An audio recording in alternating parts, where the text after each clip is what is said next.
ध्यान देना है बेटा, इधर लिखना नहीं है ना, लिखना नहीं है, सिर्फ इधर मैं बोलूँ तब लिखना है, अन्यथा नहीं लिखना। चैप्टर का नाम है बेटा, चैप्टर नंबर फर्स्ट है ना, चैप्टर नंबर है फर्स्ट, परिमेय संख्या। ठीक है बेटा, परिमेय संख्याएं, इनको ही इंग्लिश में बोलते हैं रेशनल नंबर। ठीक है बेटा, हिंदी वाले हिंदी में लिख लेना, इंग्लिश वाले इंग्लिश में। परिमेय संख्याएं रेशनल नंबर। ठीक है बेटा, अब सबसे पहले पता चलता है परिमेय संख्याएं होती क्या है ना। तो अपन पढ़ते हैं परिमेय संख्याएं रेशनल नंबर क्या होती है। रेशनल नंबर सबसे पहले पढ़ते हैं, रेशनल नंबर होते क्या है, हिंदी में क्या बोलते हैं इनको, परिमेय संख्या या परिमेय संख्याएं या परिमेय संख्या क्या होती है बेटा। ध्यान देना, इधर आपको परिमेय संख्या देखने के लिए 3 कंडीशन देखनी। कितनी कंडीशन?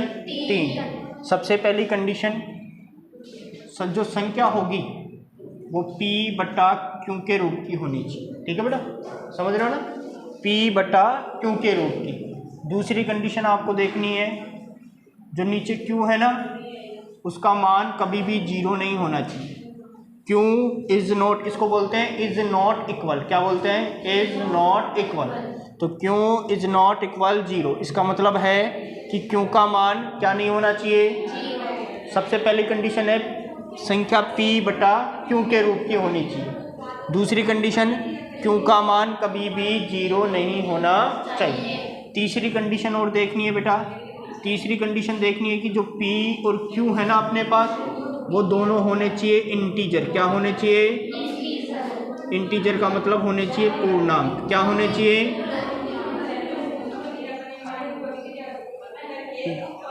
तेज तेज तेज मत बोलो इतना। P और Q क्या होने चाहिए? इंटीजर। इंटीजर का मतलब पूर्णांक। ठीक है बेटा, ये 3 कंडीशन। बताओ सबसे पहली कंडीशन क्या देखोगे? P अपॉन Q के रूप की होनी चाहिए संख्या। दूसरा, Q का मान कभी भी 0 नहीं होना चाहिए, मतलब Q is not equal 0। Third condition, P और Q दोनों होने चाहिए इंटीजर यानी पूर्णांक। क्या होने चाहिए?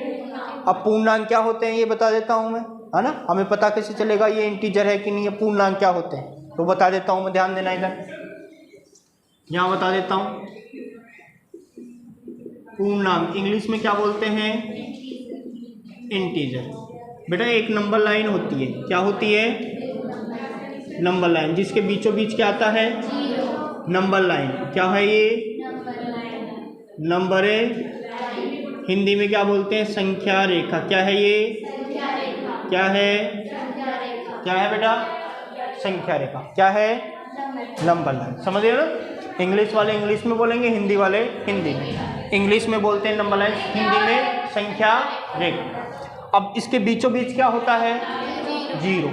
अब 0 से इधर राइट साइड है, कौन सी साइड है? राइट, दाईं साइड, और इधर है लेफ्ट साइड। लेफ्ट का मतलब बाईं साइड। ठीक है, तो इधर तो होते हैं बेटा प्लस की संख्या। क्या होती है? जैसे प्लस का 1, प्लस का 2, प्लस का 3, प्लस, ये कहाँ तक जाते हैं बेटा? अनंत तक, इन्फिनिटी तक। कहाँ तक जाते हैं? अनंत तक। कहाँ तक जाते हैं? कहाँ तक जाते हैं? इन्फिनिटी तक। कहाँ तक? ठीक है, इधर होते हैं माइनस के, माइनस का 1, माइनस का 2, माइनस का 3, ये भी कहाँ तक जाते हैं? ठीक है बेटा, ये कैसे बनाओगे? 8 आता है ना, 8 ऐसे, इसका उल्टा कर दो ऐसे, है ना। अब देखो ये सारे नंबर क्या हैं? पूर्णांक है बेटा। ये प्लस के हैं, ये माइनस के हैं, तो प्लस वाले को तो बोलेंगे धनात्मक पूर्णांक। क्या बोलेंगे? इंग्लिश में बोलेंगे पॉजिटिव इंटीजर। क्या बोलेंगे? और हिंदी में बोलेंगे धनात्मक। प्लस के हैं इसका मतलब धनात्मक पूर्णांक। माइनस वाले को बोलेंगे ऋणात्मक पूर्णांक। क्या बोलेंगे? ऋणात्मक। किनको बोलेंगे? माइनस वाले को। और बताओ इंग्लिश में क्या बोलेंगे ऋणात्मक पूर्णांक को? Negative integer. क्या बोलेंगे? समझ रहे हो कि नहीं समझ रहे हो? तो बताओ, इनको तो बोलेंगे धनात्मक पूर्णांक, धनात्मक पूर्णांक। और इनको बोलेंगे, इधर वाले को बोलेंगे ऋणात्मक पूर्णांक, इसको नेगेटिव इंटीजर क्या बोलते हैं? नेगेटिव। और इसको बोलते हैं बेटा पॉजिटिव इंटीजर। कोई दिक्कत है क्या बताओ? नहीं। अब जीरो बच गया ना। जीरो क्या होता है? नेगेटिव होता है कि पॉजिटिव? धनात्मक होता है कि ऋणात्मक? ना तो धनात्मक ना तो धनात्मक और ना ऋणात्मक। फिर क्या होता है? जीरो सिर्फ और सिर्फ पूर्णांक होता है, इंटीजर होता है। कैसा होता है? धनात्मक होता है कि पूर्णांक? धनात्मक होता है कि ऋणात्मक? ना तो धनात्मक होता है ना ही ऋणात्मक होता है। क्या होता है? सिर्फ और सिर्फ पूर्णांक होता है, इंटीजर होता है। बताओ, आप बताओ जीरो नेगेटिव होता है कि पॉजिटिव? हाँ, ना ही तो नेगेटिव ना ही पॉजिटिव, ओनली इंटीजर। आप बोलोगे ना तो धनात्मक ना ऋणात्मक, सिर्फ और सिर्फ पूर्णांक। समझ रहे हो? अब पूर्णांक का मतलब समझ गए ना? सभी तो संख्याएं प्लस की, सभी संख्याएं माइनस की, और जीरो भी क्या होता है? पूर्णांक। पूर्णांक समझे कि नहीं समझे? रेशनल नंबर परिमेय संख्या देखने कितनी कंडीशन बताई? 3। पहली पी अपॉन क्यू संख्या होनी चाहिए, दूसरी क्यू का मान कभी भी जीरो नहीं होना चाहिए, तीसरी पी और क्यू दोनों होने चाहिए पूर्णांक यानी इंटीजर। ठीक है बेटा? अब देखो, जैसे एग्जाम्पल लेते हैं।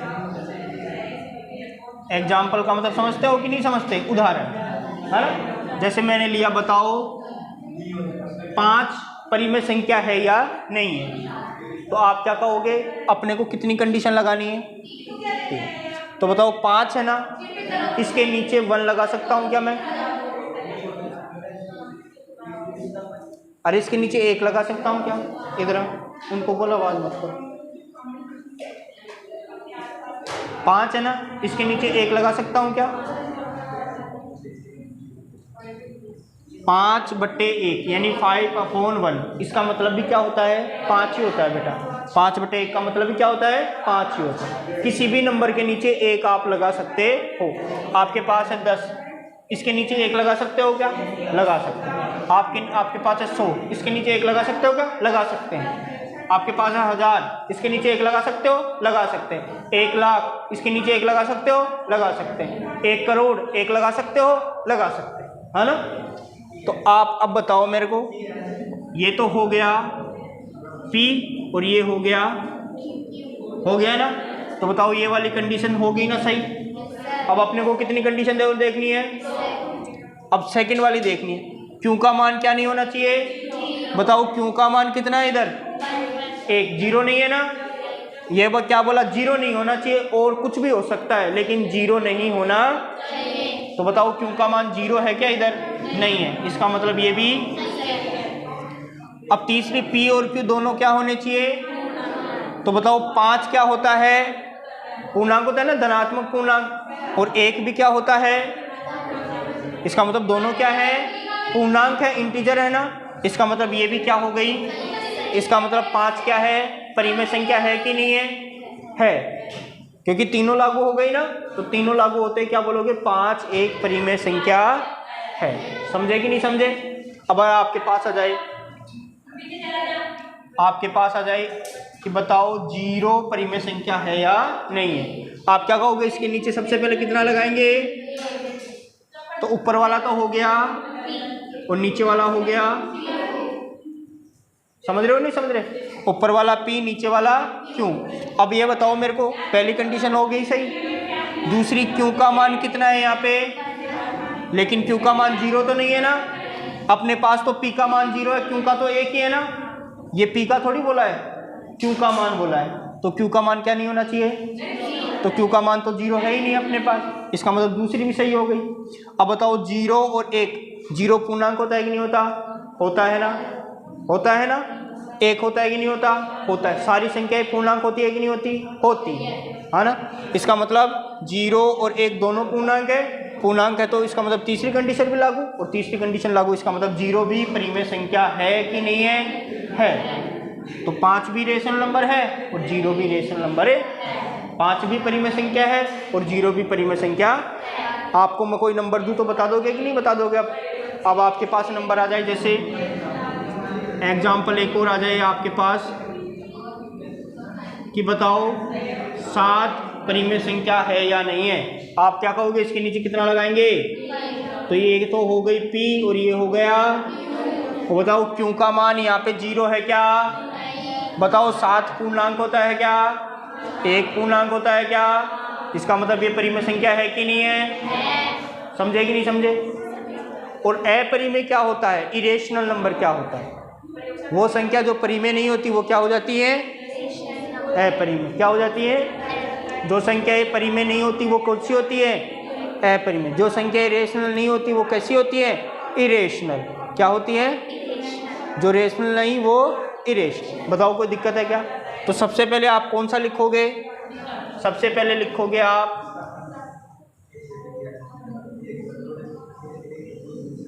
ये वाला, ठीक है। उसके बाद लिखोगे ये वाला। कोई दिक्कत नहीं है? इसको छाप लो जल्दी से।